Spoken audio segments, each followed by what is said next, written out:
बिस्मिल्लाहिर्रहमानिर्रहीम अस्सलामु अलैकुम वरहमतुल्लाहि वबरकातुहू। जी नाज़रीन, असी इसले यूनियन काउंसिल कोर्ट महमूद मौजूद हाँ और इहदा दरीना मसला जिहड़ा है हल हो चुका है।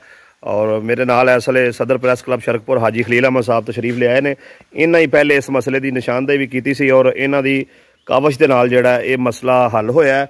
असी इन्हां दा भी शुक्रिया अदा करने और ये किवें मसला हल होया और किन्हां ने कीता सारी तफसीलात है बाबा जी पानी ला रहे हैं, इन्हां तों जानने आ। अस्सलामु अलैकुम जी। वालेकुम सलाम जी। बाबा जी की हाल है तुहाडा? ठीक ठाक जी, सर खैरियत। ते बाबा जी माशाल्लाह ये पानी जिहड़ा चालू हो गया है, मोटर चालू हो गई है? हाँ जी, ठीक हो गया जी, बिल्कुल ठीक है।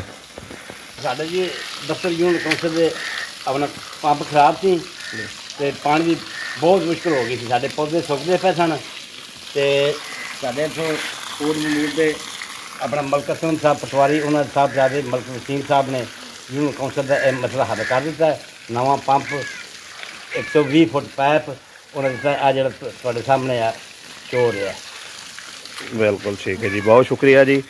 लो जी ये अपना मलक वसीम जिहड़े ने उन्होंने जिहड़ा असलम पटवारी साहब के बेटे उन्होंने यूनियन काउंसिल कोर्ट महमूद नूं नवा पैप भी लै दिता है, नवा जिहड़ा वो वाटर पंप भी लै दिता है और यूनियन काउंसिल का जिहड़ा अमला है उन्होंने शुक्रिया अदा करता है और असीं उन्होंने मशहूर हाँ।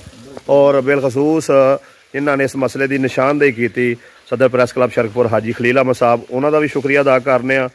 तो सदर साहब तुसीं भी थोड़ा जिहा अपने ख्यालात का इस मौके पर इजहार कर दो चंद लफ्ज़ां च। मलिक साहब यूनियन काउंसिल जी है कोट महमूद ये साडे अब्बाई पिंड गाँव ठठालावे दी भी ये यूनियन काउंसिल है। बिल्कुल इस वास्ते तुसीं जरा ज़ाती दिलचस्पी लई? ज़ाती दिलचस्पी इस तो ही लई और दूसरा है साडा कोई छोटा जिहा कोई मेरे पिंड का कोई है सी मसला सी किसी दोस्त का, तो उस वास्ते असीं इत्थे हाज़र होए हाँ।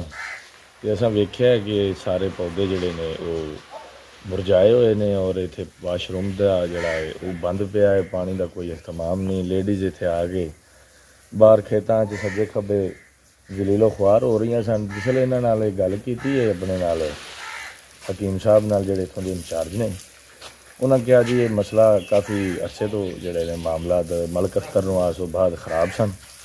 तो उस तो बाद जिहड़ा सरकारी फंड भी इन्ने नहीं होंदे, ना सानूं मिले ने ना किसी साडे लई तवज्जो कीती है।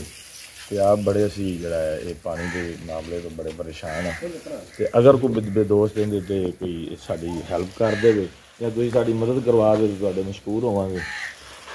तो चलो मलक वसीम साहब का असी शुक्रगुजार हाँ, उन्होंने साडे कहन ते या साडे मसलन तुहाडे इस खबर लाउन ते साडी रिक्वेस्ट ते काम कीता। अल्लाह पाक उन्होंने जज़ा दे, मजीद अल्लाह पाक उन्होंने इस तरह के नेक और फलाई और अच्छे काम करने की तौफीक। बहुत शुक्रिया, जज़ाकल्लाह।